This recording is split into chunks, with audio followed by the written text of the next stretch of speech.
Day continues here on One News Now. I'm Sean Yao.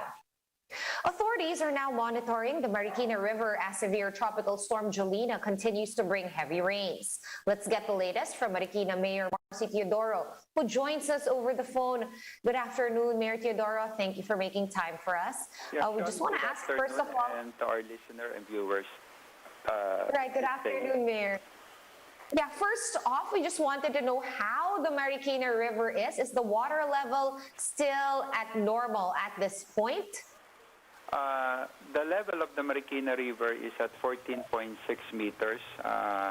We are all preparing for the eventual rising further of the river up to 15 meters at first alarm level. In this case, we have opened all of our evacuation centers, and most of our search and rescue equipments and personnel are already pre-positioned in various flood-prone areas. Have you had to evacuate any families at the moment, Mayor Teodoro? Good to hear that you're prepared, but is anyone being evacuated at the moment? As of this moment, there's no reported evacuation that's happening yet. In the event of first alarm level, we're expecting preemptive evacuation, but not yet at this moment. All right. What about with vaccination, Mayor? Are you still pushing through the scheduled vaccinations you have in your LGU today and for the succeeding days? Yeah, we have 5 vaccination sites today operating. We have scheduled 12,000 vaccinations. We're expecting it to finish an hour from now. As we speak, we still continue on the vaccination rollout without any incident of delay or postponement on the schedule. We're fortunate that there's no flooding yet happening, and the rain is still manageable at this point in time. All right, good to hear. Maybe all that dredging of the river worked. Moving on now, Mayor Marcy, to another matter. We have the IATF deferring the implementation of the granular lockdown system, or the pilot here in Metro Manila. We just wanted to know your take on this deferral.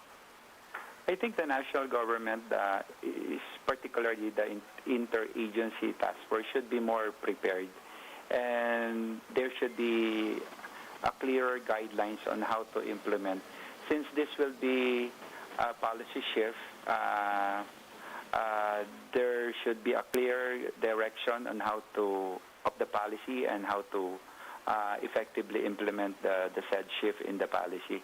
It's unfortunate that most of our people are confused at this point, since we're expecting it to be implemented, but it was deferred by the IATF. So it's a lesson learned for all of us that preparation is really of primordial importance in case of any shift in policy or change in quarantine classification. Right. I was also curious, Mayor. Earlier today, Secretary Sonny Dominguez from the DOF also said that the LGUs would be the ones to give ayuda. Maybe it is up to your discretion. Have you heard about this? And are you planning to give some cash aid to your constituents that need it? De facto, Sean, we're already giving ayuda for areas where granular lockdown is being implemented. This is not really a new concept. It's being done in several local government units. What we're asking from the national government is that at least we could have what we call shared responsibility in providing assistance for families in a lockdown area. Shared assistance where the resources of the national will be counterparted by resources from the local government. It cannot be done alone on the part of the local government because of the limited resources that we have, plus the fact that we've been experiencing this pandemic in the past almost 1.5 years already. All right, thank you so much for giving us your perspective and sharing with us your time. Please do stay safe. Marikina City Mayor Marcy Teodoro over the phone. Thank you for your time, Mayor. Thank you. Thank you. And in weather, Pag-asa is continuing to monitor 2 weather disturbances inside the Philippine area of responsibility.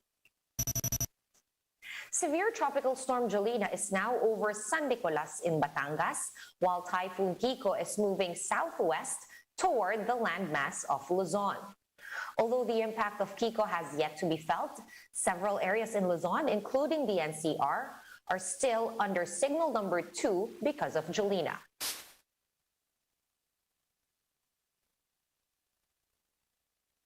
At least 11 other areas, which are now being flashed on your screens, are under signal number 1.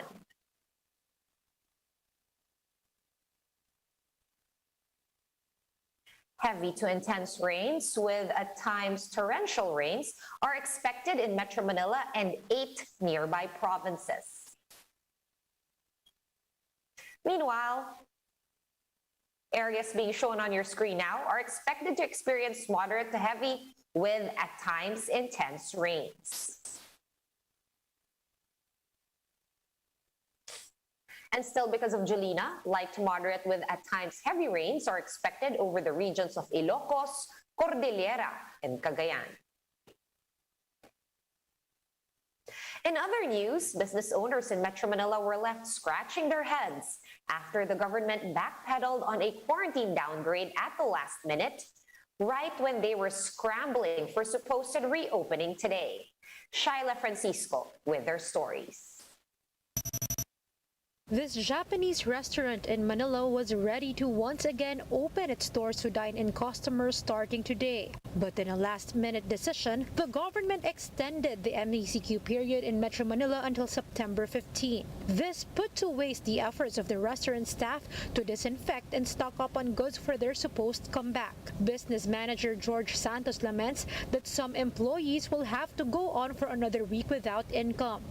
Mahirap talaga kasi syempre maasa na silang papasok sila eh. So ngayon hindi mo alam kung sino ba yung papasukin mo. Sana bago sila mag-announce, talagang planchado na. Kasi yung pag sinabi na, ganito, in-announce nila, syempre lahat ng tao maasa na makakapagtrabaho na.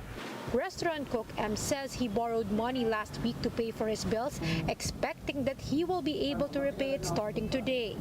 Yung sasahurin ko po ngayon, yun po yung ipambabayad namin ng utang. Kaso yun nga, tapos pa din.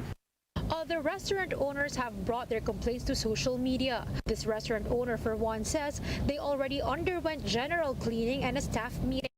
They had also ordered meat that will last for a week. The group Resto PH estimates that the sector will lose 1 billion pesos nationwide as the government extends MECQ until next week. 45% of the losses will come from Metro Manila. The estimate does not yet include MSMEs like carinderias. More than half of workers from every restaurant will also be affected. That's why the sector is appealing to the government to do away with last-minute declarations of quarantine classifications. We're very hurt, not only because, bigla pong tinanggal po sa amin to, but we feel so helpless and disposable na industry. Parang kinokondem lang po kami na mamatay na lang sa tabi. And we're very angry about this. Please stop treating us like a non-essential disposable industry. That is not acceptable. For its part, the Trade Department has advised restaurants to exhaust their stocks through takeout and delivery services while waiting for the IATF's final decision. Pagka nag-issue ng guidelines na mas maayos for their continued operation, at saka natin sila mabubuksan at ma-implement na eventually makakabalik na din sa trabaho yung mga empleyado. Shaila Francisco, VR1 News. For more updates, visit News 5, The Philippine Star, and Business World online. Visit our website, onenews.ph, for more in-depth analysis. You can also catch One News on the Signal Play app. Register for a free account at www.signalplay.com and stream One News live anytime, anywhere. Masks on, wash hands, and stay safe, Philippines. I'm Sean Yao. We are One News.